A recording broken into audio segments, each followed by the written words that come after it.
nyuma y'igihe gito ntabwo ari uko azabasa tuzakora ibishoboka ku buryo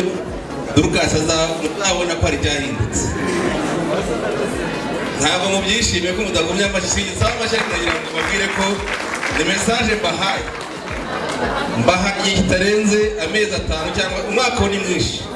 muzatubwira muti mwatubereye ababyeyi gito ariko ntabwo bizaba murakoze cyane Imana yawe umugisha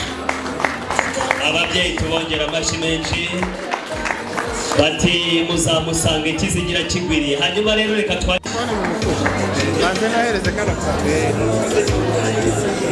reka twumve ubutumwa bw'ababyeyi bakiri hano